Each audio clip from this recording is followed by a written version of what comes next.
In 6 months, I've learned how to break a board with a backflip kick and performed it at Germany's biggest cultural festival. Here's exactly how.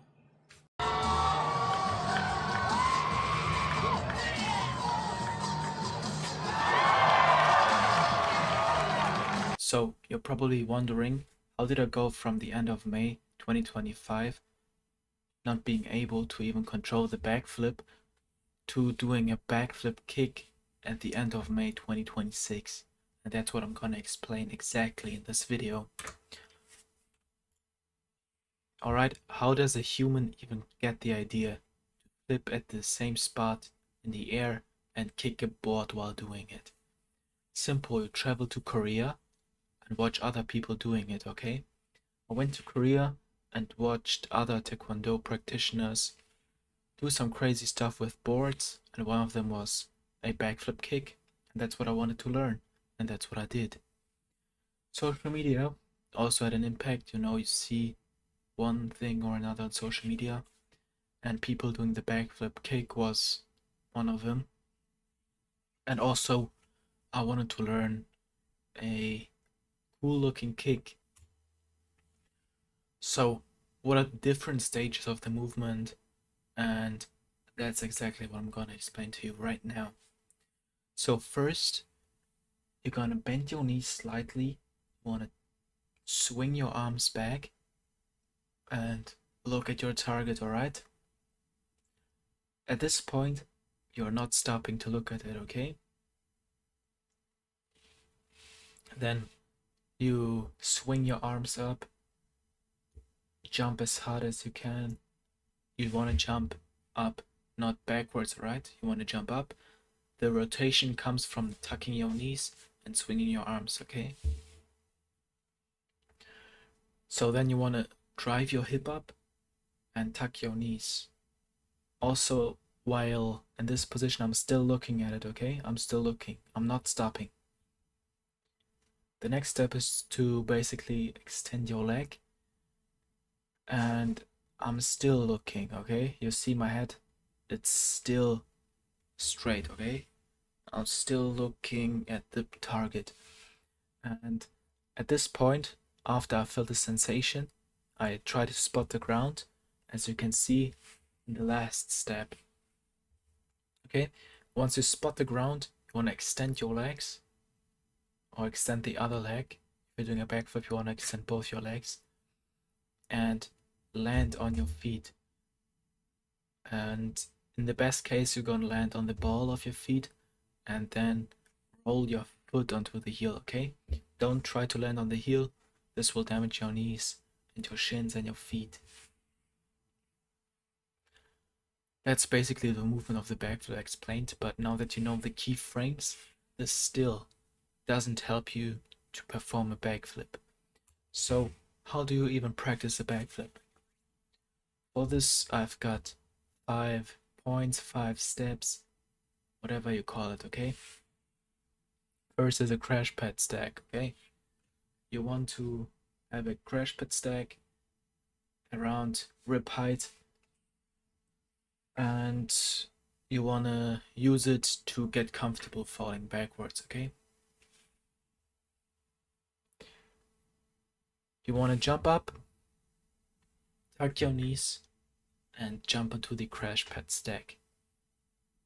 If you still feel scared while doing it, you can also try to just jump and lay back flat at it, okay?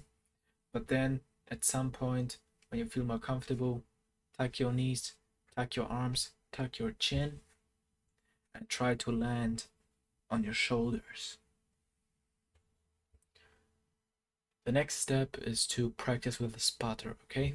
I used the Taekwondo belt for the spotting, so I had the belt on. Someone was holding me at the back of the belt. If you don't have a soft belt like a Taekwondo belt or a Judo belt, a Jutsu belt, Karate belt, you probably just will use a hand at the back of the person who's doing the flip, okay? Not high up between the shoulder blades, but lower towards the spine. The other hand is behind the knees and helps with rotation. If the person doesn't rotate enough on their own, take their knee and flip it up. Also, try not to overdo it on one side because that can get you off balance and rotate you on one side more than the other. You're gonna do a twist in the air, which we don't want to do at this stage before landing a backflip, okay? The next step is crucial for the kick. You want to spot the ceiling, okay? When practicing the backflip, you want to spot the ceiling, and once you're practicing with the targets, you want to spot the target, okay? And do not stop looking at it until your feet touches it. The next thing you want to practice is the hip drive, okay? You need to get your hip up. You don't want your hip to go backward because that's how you're gonna get the dive. You want your hip to go up and around your shoulders. And for this, you're gonna stand neck facing a wall, a little less than your arm's length. You wanna do the backflip takeoff, except don't swing your arms back and don't tuck your knees.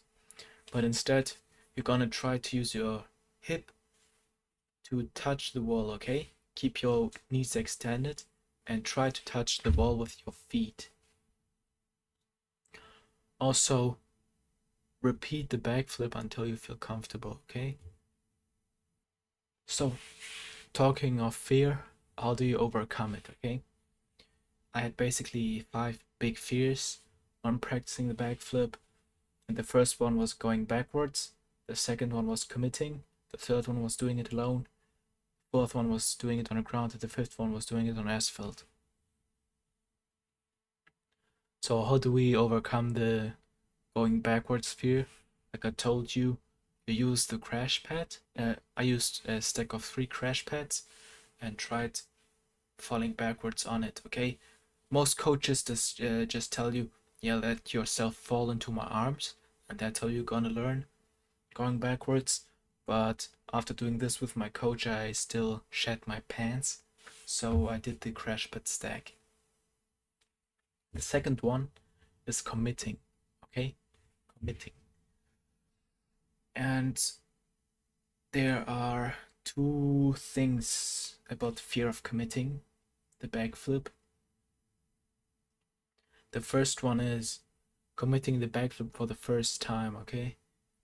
And for this, you just need to find a spotter you trust, and if you still feel scared, go one step backwards and do the crash pad thing until you feel secure going backwards. And the second thing is, sometimes when you're doing a backflip, you don't commit enough, okay? Your mind is somewhere else, you're thinking of something else.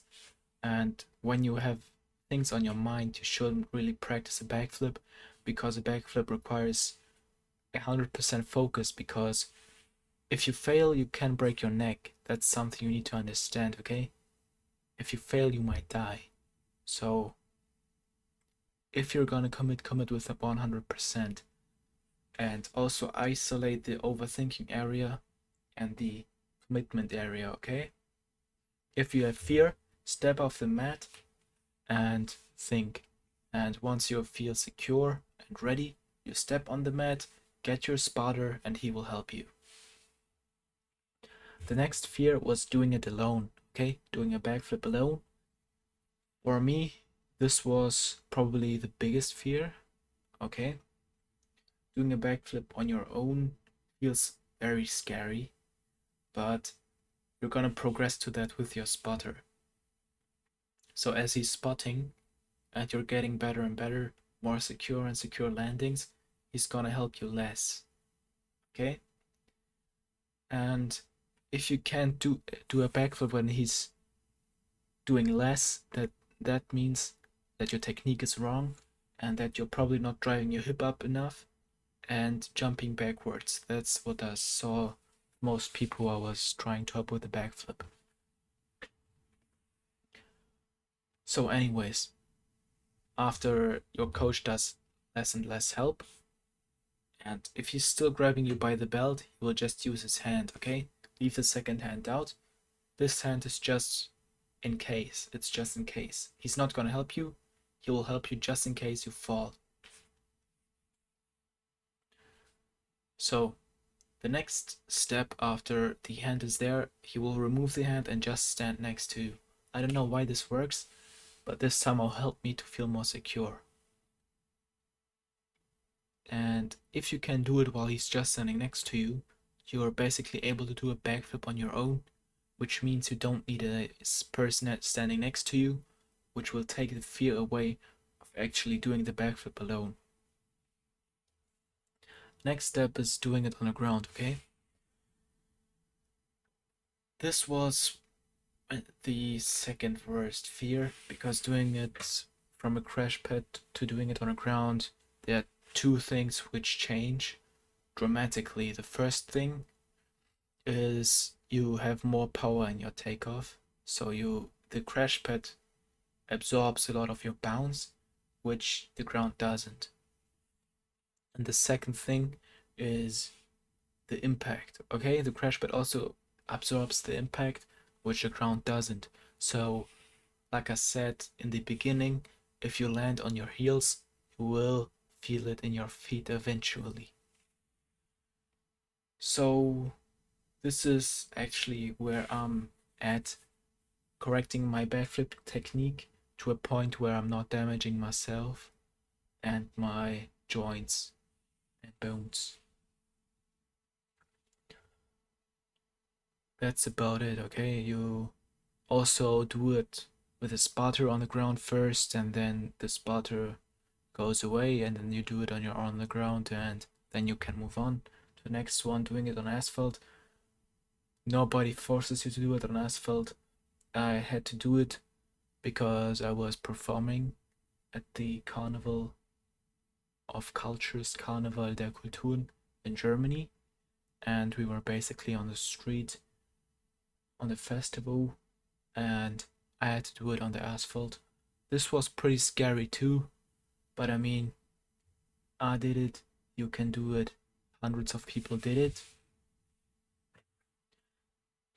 And the main difference between doing it on the ground, like in your training gym, you often have the crash pads where you practice it, then the ground where you train other stuff. And this still feels like the training area where you're practicing.